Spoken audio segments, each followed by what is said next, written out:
All right, it's 9 o'clock on this Tuesday, September 2nd. Welcome to our continuing coverage of President Trump's D.C. takeover, streaming live on Fox Local and Fox 5 DC's YouTube page. I'm producer Chris. Each night we are recapping what has happened over the past 24 hours. We are off last night. It's been a busy couple days. We're also highlighting some of our Fox 5 coverage, some of the interviews we've done, some of the public officials who have spoken out, from the president to the mayor and more. We were off last night, like I mentioned, for the holiday, but it has been a busy start to week 4 of the federal surge here in the nation's capital. Today we heard from President Trump once again during an Oval Office event where he was announcing moving the Space Force from Colorado to Alabama. Meanwhile, Mayor Muriel Bowser issued a new mayor's order in response to the surge that provides indefinite coordination with federal law enforcement agencies. We'll have more on both of those in just a little bit. Meanwhile, Congress is back. Republicans went right to work to extend the president's control over the nation's capital. Like I said, we'll hear more on all of that coming up over the next 15 minutes or so. First, though, we do want to get to the latest numbers like we do each and every night. This was the post this morning from Attorney General Pam Bondi. Over 200 arrests this Labor Day weekend, with nearly 20 illegal guns seized, including 70 arrests and 3 guns recovered last night. Our mission is making D.C. safe again. We also heard from FBI Director Kash Patel. The latest numbers from your FBI as of September 1st to September 2nd. 21 arrests involving FBI personnel, 1 gun recovery, 9 drug seizures, 70 individuals arrested by federal partners total. Crime rates continue to drop and lives being saved every day thanks to the men and women on the job. Now, we mentioned President Trump speaking out about the surge once again. He had been quiet for a few days, especially over the weekend. That led to a lot of rumors. If you had been on social media, the president speaking out about that as well today. However, today he not only celebrated his success, the effort to make D.C. safe again that has been the hallmark of these last several weeks. He also said he wants to send the National Guard to some other cities too, and he mentioned specifically Chicago and a city right up I-95 from Washington, Baltimore. Take a listen. Have you decided you're definitely going to send National Guard troops to Chicago? I didn't say when, but the answer is, look, Chicago's very interesting because I watched Pritzker get up and say about, we don't need help, we're safe. But 2 weeks ago, they had 6 people murdered, and they had 24 people hit by bullets. Last week, as you know, it was 7 people, 24 people hit, and 7 people died. And then over the last 2 days, that was the crown jewel. They had, I guess, 9 or 10 killed, and 50 hit with bullets. And you have this governor get up, who's a terrible governor. Probably he and Gavin Newsom would be probably the 2 worst and most naive. They're naive. Either they're naive or they're very untruthful. And he'll say, we don't want any protection. We don't need. So in the last 3 weeks, he's lost almost 20 people killed. There's no place in the world, including you can go to Afghanistan, you can go to places that you would think of. They don't even come close to this. Chicago is a hellhole right now. Baltimore is a hellhole right now. Parts of Los Angeles are terrible. If we didn't put out the fires, and I mean the other fires, the bullet fires, they didn't do a good job with, they should have had the water coming down, like I said. You know, we had to release the water. We had to go in and release the water to L.A. It's so badly run. But if I didn't send the National Guard into Los Angeles, I would be making an announcement today. I'd be talking about Huntsville, and I'd simultaneously be saying, by the way, the Olympics is not coming to Los Angeles. If we didn't do that, and even the sheriff, the top law enforcement person in Los Angeles said, we could not have handled it without them. So that's what he said. Make your mind up on Chicago, though? Well, we're going in. I didn't say when. We're going in. When you lose, look, I have an obligation. This isn't a political thing. I have an obligation. When 20 people are killed over the last 2.5 weeks, and 75 are shot with bullets.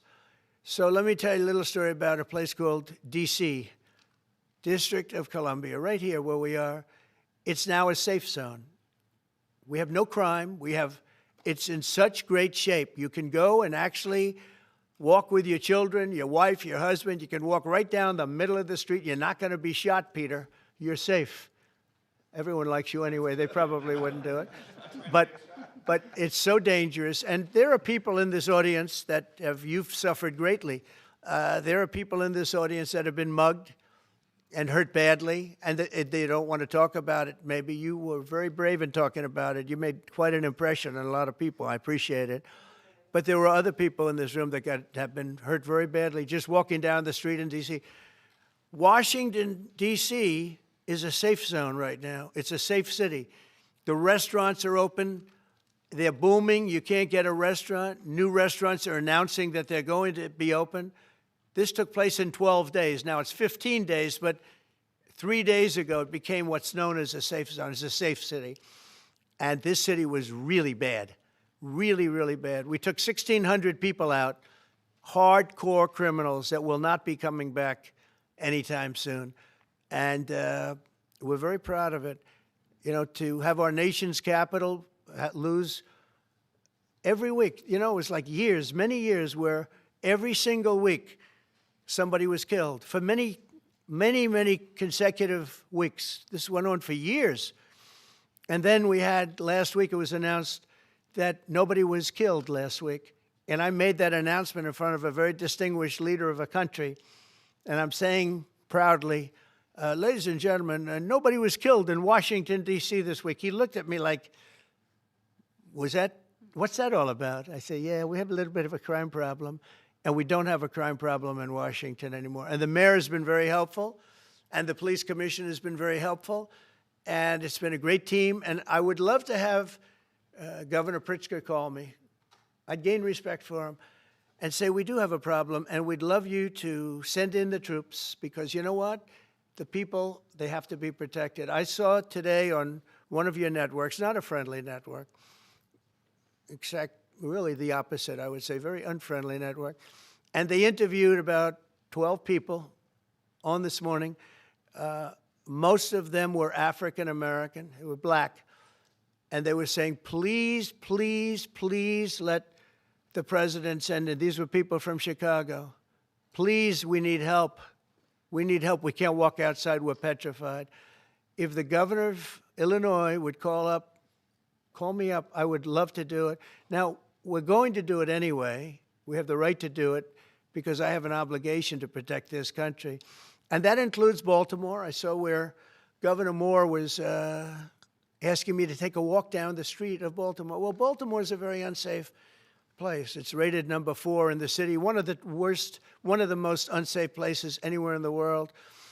But, you know, we took care. This was a beautiful thing that happened in Washington because we showed that it could be done. And this wasn't just sending big, strong guys, and they are big and they are strong. You know, we had a great decision from the Supreme Court that had to do with sort of talent. It had to do with you are put down based on merit. You can hire based on merit. So merit for a soldier or for a policeman is strong, physically fit, having a certain ability, not a person that is woke and got the job through woke, but wasn't strong enough to lift a gun out of the holster, et cetera, et cetera. No, I looked at the police. As you know, last week I went over, we had a meeting there had to be 300 people, and they were all very impressive looking. And when the bad guys see them, they're not going to do a thing. And so I'm very proud of Washington. It serves as a template, and we're going to do it elsewhere. But Chicago is certainly going to be high. I would love to have him call. I would love the governor of Illinois. I'd be honored to take his call. All he has to do is say, sir, we need help. It's out of control. And everyone knows it is. He's not kidding anyone. I would love to have, I would say, Governor Moore call, because I watched him over the weekend trying to explain that Baltimore, what they need is housing, No, they don't need housing. They need to get rid of the criminals. These are hardcore criminals. You know, we took many people off the streets of Washington, D.C. They're hardcore. They're not going to be good. In 10 years, in 20 years, in 2 years, they're going to be criminals. They were born to be criminals, frankly. They were born to be criminals, and they're tough and mean, and they'll cut your throat, and they won't even think about it the next day. They won't even remember that they did it. And we're not going to have those people. Washington, D.C. is now a safe zone. It's a safe place, and you can walk, Katie, you can walk right down the street with, by the way, one of the biggest human beings I've ever seen, which is her husband. He was a football player for like 11 years in the NFL. He's a big person. But big doesn't mean anything when they have guns and when they have knives and everything else that they have, right? But you can walk right down the street, even by yourself, and you're totally safe. Washington, D.C. is a great thing. Yes, ma'am, please. So that was from the president's Q&A at the White House after his Space Force announcement. You heard him talk about the success that he's had in Washington, D.C. with his crime crackdown. You heard him talk about the situation in Chicago and how he wants and plans to send the National Guard there. You also heard him talk about Governor Wes Moore and the city of Baltimore with claims that it's unsafe. Governor Wes Moore obviously disagrees with the president's assessment. But the president did go back to the topic of D.C. again a little later. This time he talked about his efforts to make the city beautiful again. And he says he plans to take that mission beyond D.C.'s borders. Take a listen. But we have a lot of interesting things happening architecturally in D.C. And D.C. is like a different place. And, you know, even the contractor said, sir, we walked down today, we feel like much safer. It's like a different place. Washington, D.C. is great. Now, we're going to also beautify it. We're going to put a topping on the roads. We're not going to rip them apart and take 4 years to build a road that was exactly the same by the time you build it. But we're going to put toppings. We're going to put new medians in. We're going to get the graffiti off. We're going to put tiles up in the tunnels where the tiles are missing. We'll do the whole tunnel instead of, you know, a little area where you see new tiles, old tiles that never look too good. But they could use it. You know, they've been up for 50 years. They've served their duty.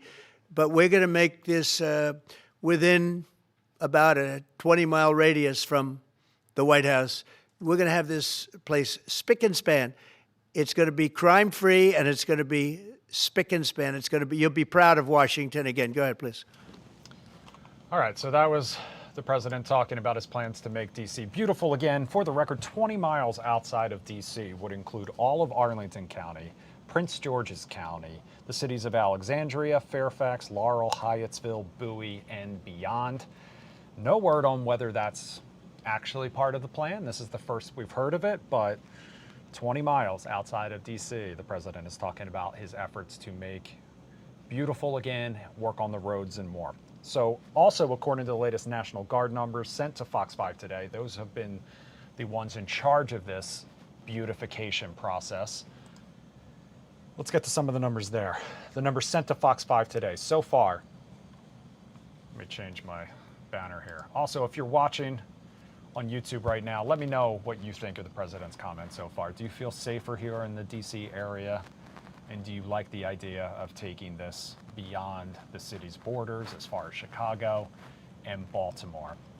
All right, we're talking about the National Guard now. The latest number sent to Fox 5. So far, guardsmen have cleaned more than 3 miles of roadway, as they say, collected more than 670 bags of trash, and disposed of 5 truckloads of plant waste. However, at the same time, today, a federal judge ruled the president's use of the National Guard in L.A. during those immigration protests earlier this year. That judge says that broke the law, so no word if that could impact the president's decision to send troops to other U.S. cities. We will have to wait and see. In the meantime, we also heard about Mayor Muriel Bowser's new mayor's order today. We're going to talk about that coming up on the other side of the break. We're also going to talk about what happened on Capitol Hill as Congress returned from the August recess. Tom Fitzgerald will have all of that and more. In the meantime, we're going to take a quick break. Stay with us. We'll be right back.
All right, welcome back to our continuing coverage of President Trump's D.C. takeover. I'm producer Chris. It's Tuesday night. So far, no one in the chat on our YouTube page. That's okay. If you have any questions or comments, though, feel free to jump into the comment section. We will read them on air a little later if you have any. Or you can hit me up, Fox 5, producer Chris, on Instagram, Twitter, and beyond. So I mentioned it has been a busy day. We already heard from President Trump talking about his success here in Washington, D.C. with his plan to make D.C. safe and beautiful again. But we also did hear from the mayor in the form of a new mayor's order.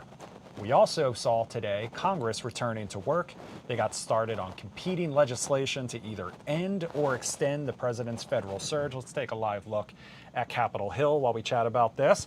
Demonstrators also back on Capitol Hill today protesting the White House takeover of Washington, D.C. and plans to send the National Guard to other cities, like the president said during his Oval Office address. Fox 5's Tom Fitzgerald has all of those details.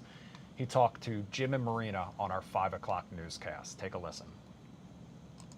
Jim, good evening. The House Democratic Caucus today, in fact, announcing that they've got legislation which would not only end the D.C. takeover, but return control of the D.C. Police Department to Mayor Muriel Bowser. But keep in mind, with the GOP in majority up here on the Hill, that will be a tall order. Meanwhile, protesters rallied around the Capitol building today as lawmakers returned from their August recess. Maryland Congressman Jamie Raskin announcing the creation of a, quote, coalition to end D.C.'s takeover. Meanwhile, Republicans wasted no time saying they will move to change D.C.'s Home Rule Act, extending the emergency period in which President Trump can exercise control over the D.C. police. For too long, we have watched liberal activists like those right there parading as politicians to turn our nation's capital into a crime-infested embarrassment. D.C. became one of America's most dangerous cities because of failed soft-on-crime policies. We're saying, one, there's no emergency. Second, even if there'd been an emergency, there's no power that the president has within the statute to take over the police department. There's only the power to direct the mayor to. Along with Congress's return to the Capitol today, Mayor Muriel Bowser announced the creation of what she's calling the Safe and Beautiful Operations Center. In essence, this directs how all D.C. government agencies, not just at the police department, should operate during this emergency action, with the exception of how they interact with ICE and the National Guard. Protesters up here around the Capitol today say they want the takeover ended. They also say they want the mayor to be more forceful in pushing back. The crime that is happening right now is no reason for us to be militarized and occupied. Yeah, they just scare people off the streets until they vacate the premises. Utilize my freedom of speech and freedom of protest, because at the point in which we stop utilizing that, it will disappear. The action to extend the takeover to 180 days also picked up a big co-sponsor today, Maryland Republican Congressman Andy Harris. This legislation by Arizona Republican Andy Biggs would extend the emergency 180 days. You'll remember just last week, Maryland Democratic Governor Wes Moore said that he is considering possibly redistricting Harris's district in order to possibly eliminate Maryland's sole Republican congressman. Live on the Hill tonight. We'll send it back into you. All right. So that was Tom Fitzgerald earlier tonight talking all about the mayor's new order and what's happening on Capitol Hill. Earlier this afternoon, Fox 5's Marina Morocco also talked to the team from Axios all about the latest congressional action, the president's praise for the mayor over the weekend, in case you didn't see that on Trump Social, the silence from the D.C. Council, and more. Take a look. With Axios reporter Janae Dill, who's been following this closely. Janae, long time no see. What's the latest? Hey, Marina, good to see you again. Yes, a conservative caucus of Republican members on the Hill right now are speaking to reporters about what it looks like is that they want to extend the police takeover that President Trump began and is now about to hit the 30-day mark, where the Congress will have to act to increase it, to extend that. That would have to happen by September 10th. And so some of these members in Congress, Republicans, some of whom who have staff members who are affected by D.C. crime, speaking out now, and I've been following it along, but it looks like there will be some sort of legislation related to D.C. increasing oversight over the city's laws and the crime beyond just this federal surge of 30 days. All right, so I know right now they're still trying to figure this out, but what are we hearing from the Wilson building? Any reaction right now from the mayor? Nothing from the mayor. You know, I will say she's kept a low-key attitude toward a lot of these announcements. They try and not to say anything. Just way of example, yesterday, President Trump, this is a bit of whiplash, but he came out and praised Mayor Bowser for working together on crime, and he claimed that crime was now over in D.C., which, you know, it's not over, but no. This is the is the sort of fast-moving situation we're in, and Bowser didn't even say anything in response to that. So we're going to have to see what actually comes out of Congress and await some of the council reaction to that. Yeah, look, the mayor has really found herself some allies that you would never think, including from James Comer, for example, from the House, because they have seen eye to eye on many issues. And for her, obviously, the budget has been a huge deal where they don't agree, but they've looked for the RFK site. And even with this, she's been walking that tightrope as to not upset anybody and to try and move forward. But it also seems like the council has been absolutely silent throughout all of this. And some would argue this is why we're in this mess to begin with. A few members are talking, but generally, yes. The Wilson building, all over the place, they're kind of keeping silent, but maybe that's going to change a little bit now with the Attorney General, for example, getting more and more pressure to allow some of these suspects, juveniles, to be tried as adults from the U.S. Attorney. And the council will have more to, I think, respond to when they come back from their recess later this month. And so some things might be changing. Robert White, a council member who ran for mayor once, probably will want to run again, has been speaking more vocally about how the city needs to be tougher against President Trump. And so we're going to watch how this all plays out in the coming month. Okay, I know you're hearing from that GOP caucus there. It seems as though the House has the appetite to move this forward. It doesn't seem like that's really going to be the issue. The problem will likely be getting the votes on the Senate. Anybody showing their cards early on as to supporting this that could be on the Democratic side? Not that I can see yet, but yeah, are there going to be any Democrats who basically go against the Democratic leadership of the district, which does not want any intervention, basically? I mean, the mayor has said she kind of welcomes the additional police presence, but by and large, I don't think the leadership want to fork over more power to the federal government. So will Democrats support any of that? That'll be very interesting to see. Of course, a higher bar to be met in the Senate than the House. Yeah, certainly. I know the senator for Pennsylvania, John Fetterman, has at times aligned himself with President Trump, and we'll see where he stands on this one. But Janae, also so many bills, there could be one, two, or all of them that go forward. We'll be watching. Good to see you. Thanks for coming on. Absolutely.